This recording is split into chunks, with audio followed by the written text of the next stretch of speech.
Hello, everybody. Welcome to my guide on public transit. I will be using this city of 50,000 as an example, and I will go over common design problems and ideas behind transit planning, as well as easy things you can do to prevent all of these issues. Okay, so now we're going to talk about buses. So these are the first things that you're going to unlock, and it's one of the most important parts of your system. So what you want to think about is what are the goal of your bus? And so what buses are good at is they're good at doing journeys that are too long to walk, but too short to do anything else. And then also they're good at getting you from the bus stop or where you're living, right? You walk one block to the bus stop and then you get to the train station. You want to get them to more heavy public transit like metro, train, I don't know, maybe ferry. Probably not. You shouldn't be using ferries, but that's the idea behind it. Is it's a transfer tool to get you locally to the thing that's going to get into more regional. Um, so I'm using this island. It's a great example. So as you can see, this bus can do a couple things. It can get you, if I live right here in this apartment building, I can take it all the way over here to the entertainment district and it would make sense. Or I can take it to the bus station or to the train station, right? And then this will take me to the rest of the city. So that's what you want to be doing with buses. So this also means that the bus is going to be the most modular part of your city. You're going to be changing bus routes all the time to adapt for new public transit you put in and also to change to make sure that it's covering your entire area. The bus is going to make or break your system. If you don't have a good bus system, in my opinion, you're not going to have a good public transit system. More times than not, it's making up more than half of your trips, right? Or not, yeah, it is. It's making up 3,100 trips, right? And it's just because it's so easy to do.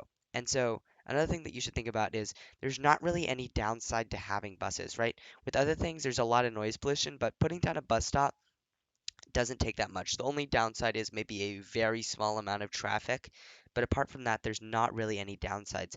So you want to be just throwing these down everywhere. But you don't want to be doing it randomly. You want to be make sure that they have a purpose and that they're covering all the areas. But you want to make sure that you're using them very liberally because they're so useful and they're really necessary to get people from one place to a train station or from the train station to their house. So that is a big thing that I recommend with buses. Okay, so now I'm going to talk about the metro. So the metro is basically the next step up from the bus. It is more modular than a train station and any other form of transit other than the bus, but it also is extremely powerful. And that means it gets very good ridership, right? I have 800 um, population people, like people in the city riding it, and 400 tourists, which is the second best in the city. So basically, the advantages of the metro is that these underground metro stops are very small. They don't have very much of a footprint and they don't create that much noise. So in general, you can place them wherever you like and you're not going to get a huge amount of punishment, right? It's right next to residential developments and the noise to pollution is not that bad. So, I mean, they are complaining about noise, but it is not nearly as bad as like this or a train station. And the other thing is that the metro gets slightly more demand. So it's good for getting more urban travel in your city. It is very good for like the trips that are inside the city. So you can see here I have lines that go around here and it's going to be good for the trips where it's like someone is trying to get from this stop to that stop, right? They have to go one, two, three stops. And that's what's good about it. You want stops a little bit closer together. Think about it like double the amount or triple the amount you'd have bus stops from each other. So you'd want a bus stop maybe 2 blocks from each other. You want this maybe six. So one, two, three, four. That's maybe a bit too close, but it's because I have this stop here.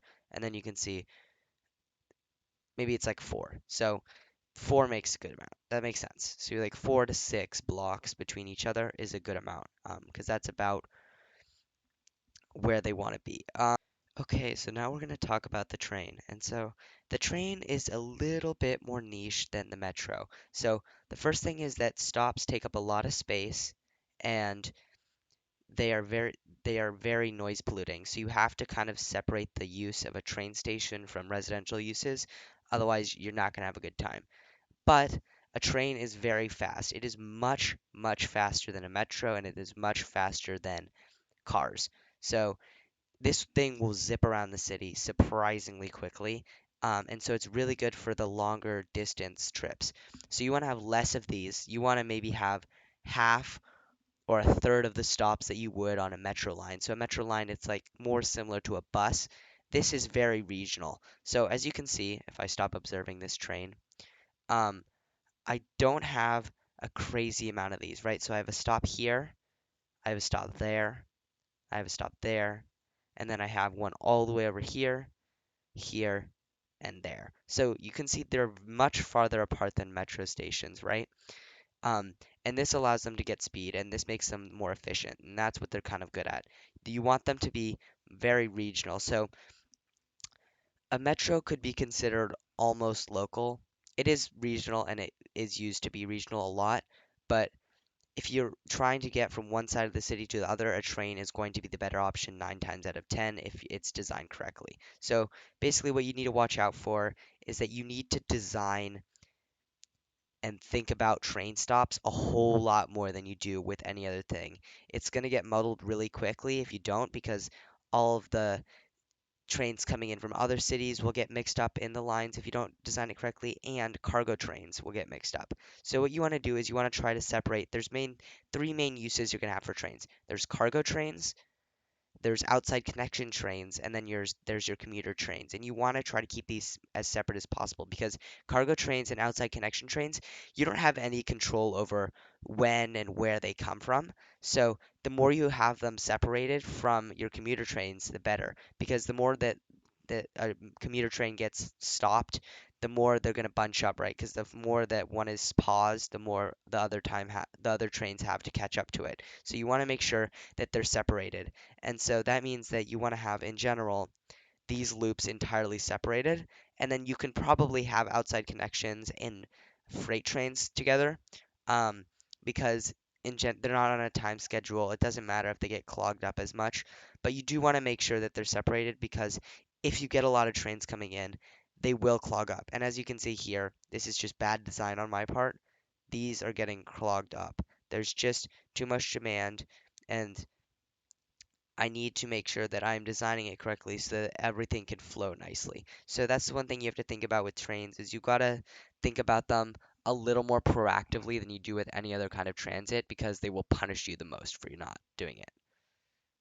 Okay, so now I'm going to talk about the more niche forms of public transit. So I got the mass transit DLC, and I don't know, I think it came with blimps, ferries, monorail, and cable cars. So those are the big ones. So first of all, I guess the sleeper of this is the cable car. It is surprisingly good. And so right here is a perfect example of like where the cable car shines. So here, 274 people use this weekly, right? It connects here, and then I have one here, 190 people using it. And so why this is so good is it allows people to get from basically one side of the city to the other really quickly when there's a divide by a big hilly piece of terrain. And so a lot of maps will have this where you'll end up building around it. And these can go up very steep hills, so you can just basically cut the map in half. That basically just cut the map in half. So you can stop that by having these. So I totally recommend using these when you can. They end up being surprisingly good, and they're very efficient at like moving people around. They have a super high capacity, and they generate a lot of demand, so they're very good. But now on to the more sour ones. Ferries are kind of garbage. Even in situations where you'd think you'd want them, they're just not that good. They don't get very much demand, and they're not very fast. Like, it's just hard to think of a situation where it's not just easier to have a metro line going up and down something. You can maybe have it just for aesthetics, but do not rely on them at all for public transit. Um, and then there's the blimp. These are just kind of sad. They do drive a surprisingly large amount of demand. They do get like relatively full, like this is half full, but they just are so slow that you would have to have like a bajillion blimp landing sites and landings for them to at all be efficient at transferring people. So I would never recommend using them. So basically, the takeaway is you want to stick to the core of um, metro, trains, and buses. Um, oh, and then I forgot about the monorail. So the monorail is decent. Um, the big downside is that they are very polluting, noise polluting. So when you have them here, you will end up having to treat them not quite like a train station, but like they do create a lot of noise, and so it can be very annoying, and that's a big downside of them. Um, so you have to think about noise pollution, but apart from that, they're mediocre. They're fine. You can use them when you want. So, yeah, basically stick to what is in the base game. It's better. You can use the cable cars if you want, but I recommend sticking to what's in the base game. Okay, so my next tip is to make sure that you have enough um, funding on the line so that they can actually move the amount of people. So you can see here, do not have enough trains, right? There are a huge amount of people. There's 400 people waiting at this stop, 300 people waiting at this stop, 300 there, 200 there, right? That's too many. 450 there. So you need to make sure that you have enough capacity to move the amount of people. And so here, this might be making another line. This might mean having more trains. There's a lot of things you can do, but you need to make sure that you're moving everyone who wants to be moved, because then you'll get much lower ridership numbers than you're actually needing.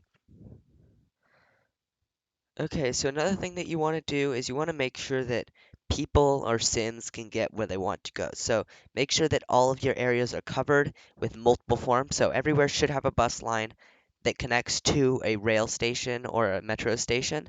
And so you want to make sure that they can get to the metro station and that they can also get from the metro station, they can get anywhere else in the city. And this will make it so every possible trip can be made by public transit. And so that's what you want to make. You want to make it so if a sim decides they want to use public transit, that they do it and they can use it. So you want to have a very extensive system that covers every area. Otherwise, you'll get a bunch of people making trips. And so, as an example here is that like everyone here can walk to this station. There, everyone's close enough. So I want to make sure everyone here, instead of driving, takes a train station. And it's working, right? I have how many people are in this station? 270 people and 168. That's like a lot of people. And like in this station, I'm making it so it's easier to take the train than these other things, right? They can get to the train station, and then from the train station, they can get anywhere in the city. They can get there, there, or there, and that covers it. And then they can take bus or metro for the other part. Okay, so my third tip is to watch out for capacity. So this is a big one. So this means like making sure that things are unbunched and that there's a lot of them spread out. So you can see here, I did not do my due diligence, and these are all next to each other, and they're all full. So I need to have way more. You can see there are so many people waiting here, and this is a bunch of untapped potential for ridership. So I should be adding vehicles in left and right, and you want to make sure that they're spaced out. So there's a bunch of people here, so we could probably have a bunch of things. Actually, and then I'm gonna see if I can. Um, it's right here.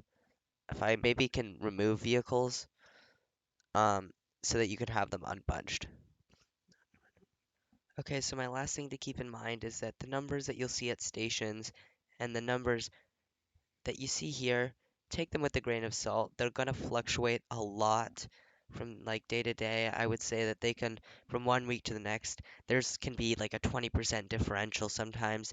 It just happens to be sometimes two trains come in at the same time and move a lot of people, and sometimes they just don't. So take that number with a grain of salt. Make sure that you're looking at it over a couple of weeks to really see what your ridership is. Um, and so, yeah. So I hope that this guide has been helpful. I hope it helps you plan out your public transit in your cities and makes it easier for you to make your ridership higher and move a lot more people. So thanks for watching. You can watch my Let's Play if you want some more of my content. Like and subscribe, and bye.